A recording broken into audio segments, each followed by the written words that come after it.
श्री राधा कृष्णाभ्याम नमः। भगवान श्री कृष्ण की कथाओं का आश्रय लेने वाले भक्त जनों, मैं संध्या रानी महात्मा वेद व्यास जी एवं गुरुजनों की आज्ञा से श्रीमद् भागवत महापुराण के चतुर्थ स्कंद के 19वें अध्याय को आरंभ करती हूँ। अध्याय 19 महाराज पृथु के 100 अश्वमेध यज्ञ। श्री मैत्रेय जी कहते हैं, विदुर जी, महाराज मनु के ब्रह्मावर्त क्षेत्र में जहाँ सरस्वती नदी पूर्व मुखी होकर बहती है, राजा पृथु ने 100 अश्वमेध यज्ञों की दीक्षा ली। यह देखकर भगवान इंद्र को विचार हुआ कि इस प्रकार तो पृथु के कर्म मेरे कर्मों की अपेक्षा भी बढ़ जाएंगे, इसलिए वे उनके यज्ञ महोत्सव को सहन न कर सके। महाराज पृथु के यज्ञ में सबसे अंतरात्मा सर्वलोक पूज्य जगदीश्वर भगवान हरि ने यज्ञेश्वर रूप से साक्षात दर्शन दिया था। उनके साथ ब्रह्मा रुद्र अपने अपने अनुचरों सहित लोकपाल गण भी पधारे थे। गंधर्व मुनि अप्सराएं प्रभु की कीर्ति गा रहे थे। सिद्ध विद्याधर दैत्य दानव यक्ष सुनंद नंदादि भगवान के प्रमुख पार्षद कपिल नारद दत्तात्रेय सनकादि योगेश्वर भी उनके साथ आए थे। ये भारत, उस यज्ञ में यज्ञ सामग्रियों को देने वाली भूमि ने कामधेनु रूप होकर यजमान की सारी कामनाओं को पूर्ण किया था। नदियां दाख और ईख आदि सभी प्रकार के रसों को बहा लाती थी, जिनसे मधु चूता रहता था। ऐसे बड़े बड़े वृक्ष दूध दही अन्न घृत आदि तरह तरह की सामग्री अर्पण करते थे। समुद्र बहुत सी रत्न राशियां, पर्वत भक्ष्य भोज्य चोष्य और ले 4 प्रकार के अन्न तथा लोकपालों के सहित संपूर्ण लोग तरह तरह के उपहार उन्हें समर्पण करते थे। महाराज पृथु तो एकमात्र श्री हरि को ही अपना प्रभु मानते थे। उनकी कृपा से उस यज्ञानुष्ठान में उनका बड़ा उत्कर्ष हुआ। यह देखकर देवराज इंद्र को सहन न हुआ। उन्होंने उसमें विघ्न डालने की चेष्टा की। जिस समय महाराज पृथु अंतिम यज्ञ द्वारा भगवान यज्ञपति की आराधना कर रहे थे, इंद्र ने ईर्ष्यावश गुप्त रूप से उनके यज्ञ का घोड़ा हर लिया। इंद्र ने अपनी रक्षा के लिए कवच रूप से पाखंड वेश धारण कर लिया था, जो अधर्म में धर्म का भ्रम उत्पन्न करने वाला था। इस वेश में वे घोड़े को लिए बड़ी शीघ्रता से आकाश मार्ग से जा रहे थे। उन पर भगवान अत्रि की दृष्टि पड़ गई। उनके कहने से महाराज पृथु का महारथी पुत्र इंद्र को मारने के लिए उनके पीछे दौड़ा और खड़ा रहे करके जोर से क्रोध से बोला। इंद्र सिर पर जटाजूट और शरीर में भस्म धारण किए हुए थे। उनका ऐसा वेश देखकर पृथु कुमार ने उन्हें मूर्तिमान धर्म समझा, इसलिए उन पर बाण नहीं छोड़ा।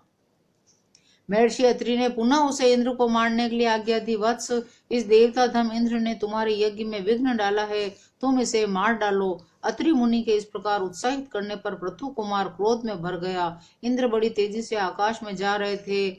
उनके पीछे वह इस प्रकार दौड़ा जैसे रावण के पीछे जटायु। स्वर्गपति इंद्र उसे पीछे आते देख उस वेश और घोड़े को वहीं छोड़कर अंतर्धान हो गए। तब अपना यज्ञ पशु लेकर पिता की यज्ञशाला में पृथु पुत्र लौट आए। शक्तिशाली विदुर जी उनके इस अद्भुत पराक्रम को देखकर महर्षियों ने उसका नाम विजिताश्व रखा। यज्ञ पशु को चशाल और यूप में बांध दिया गया। शक्तिशाली इंद्र ने घोर अंधकार फैला दिया। उसी में छिपकर वे उस घोड़े की सोने की जंजीर समेत ले गए। अत्रि मुनि ने फिर उन्हें आकाश में तेजी से जाते देखा और पृथु पुत्र ने उनके मार्ग में फिर कोई बाधा न डाली, क्योंकि उनके पास कपाल और खड़वाक था। तब अत्रि ने राजकुमार को फिर उकसाया। उन्होंने गुस्से में भरकर इंद्र को अपना लक्ष्य बनाया। यह देखते ही देवराज उस वेश और घोड़े को छोड़कर फिर वहीं अंतर्ध्यान हो गए। वीर विजिताश्व अपना घोड़ा लेकर पिता की यज्ञशाला में लौट आया। तब से इंद्र के उस निंदित वेश को मंद बुद्धि पुरुषों ने ग्रहण कर लिया। इंद्र ने अश्वहरण की इच्छा से जो जो रूप धारण किए थे, वे पाप के खंड के होने से पाखंड कहलाए।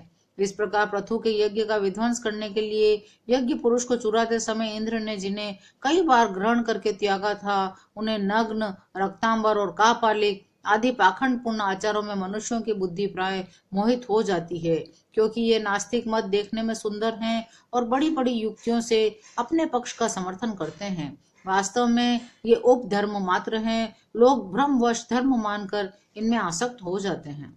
महाराज पृथु को इंद्र की इस कुचाल का पता लगने पर बड़ा क्रोध हुआ। उन्होंने अपना धनुष उठाकर उस पर बाण चढ़ाया। तब असह पराक्रमी महाराज पृथु इंद्र का वध करने को तैयार हैं। यह देखकर ऋत्विजों ने उन्हें रोकते हुए कहा, राजन, आप तो बड़े बुद्धिमान हैं। यज्ञ दीक्षा ले लेने पर शास्त्र विहित यज्ञ पशु को छोड़कर और किसी का वध करना उचित नहीं है। इस यज्ञ कार्य में विघ्न डालने वाला आपका शत्रु इंद्र तो आपके सूयश से ही ईर्ष्यावश निस्तेज हो रहा है। हम अमोघ आवाहन मंत्रों द्वारा उसे यहीं बुला लेते हैं और बलात्कार से अग्नि में हवन किए देते हैं। विदुर जी, यजमान से इस प्रकार सलाह करके उसके याजकों ने क्रोध पूर्वक इंद्र का आह्वान किया। वे सुआ द्वारा आहुति डालना ही चाहते थे कि ब्रह्मा जी ने वहां आकर उन्हें रोक दिया। ब्रह्मा जी बोले, याजकों, तुम्हें इंद्र का वध नहीं करना चाहिए। यह यज्ञ संज्ञक इंद्र तो भगवान की ही मूर्ति है। तुम यज्ञ द्वारा जिन देवताओं की आराधना कर रहे हो वे इंद्र के ही तो अंग हैं और उसे तुम यज्ञ द्वारा मारना चाहते हो। पृथु के इस यज्ञानुष्ठान में विघ्न डालने के लिए इंद्र ने जो पाखंड फैलाया है वह धर्म का उच्छेदन करने वाला है। इस बात पर तुम ध्यान दो। अब उससे अधिक विरोध मत करो, नहीं तो वह और भी पाखंड मार्गों का प्रचार करेगा।